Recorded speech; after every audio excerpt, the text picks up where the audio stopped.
I also wanted to ask, you said to repress the ego. So, do you consider everything beyond bare necessity the ego, or in respect to how I relate to the friends? I'm not talking about the necessity as the ego. I never talked about that. No, I said everything beyond bare necessity. So, is that what you define as ego? No, not that. So what to repress?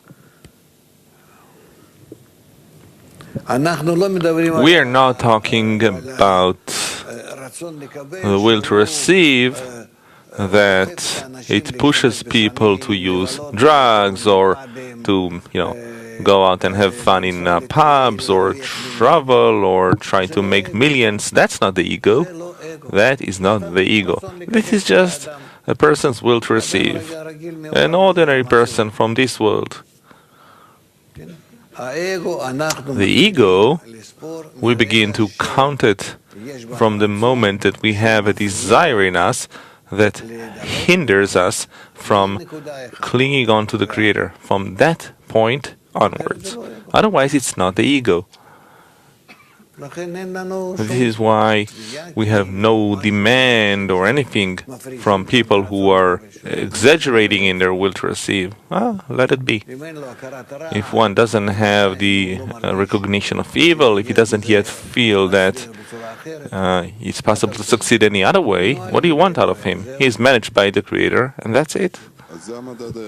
So this is the only indication. If it hinders me from adhering to the Creator, then the ego begins when a person points at the ego, not when he just says, I have an ego. When he points at it, when he says, I have a certain quality that is hindering my spiritual advancement.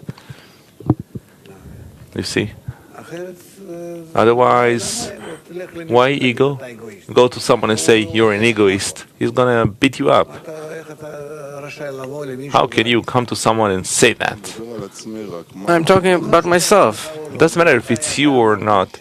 From what point do you feel that you're an egoist, that you have something that stands in your way? If a person comes, he studies, maybe even for a few years, he doesn't feel that there's something inside of him that is standing in his way for spiritual advancement. He doesn't feel it. He feels that he can't grab it, by his mind. He doesn't have enough emotion, that there's something that's blocking him. But it's blocking him because he's not developed enough, let's say. Others do develop, and maybe he's not developing so much. It's not yet revealed.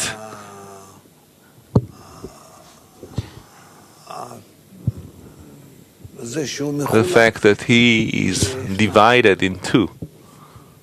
That on the one hand, he has the desire to enjoy this life, and within this desire, he can get all kinds of disruptions from the Creator, and by that the Creator can direct him. And on the other hand, he has a point in the heart. So he has an egoistic heart and a point in the heart. So with respect to the heart, he receives all kinds of negative influences, and then he uses it in order to elevate the point in the heart.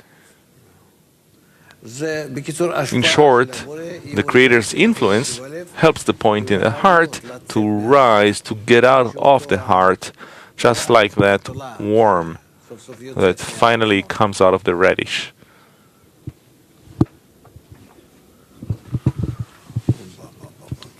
Yes.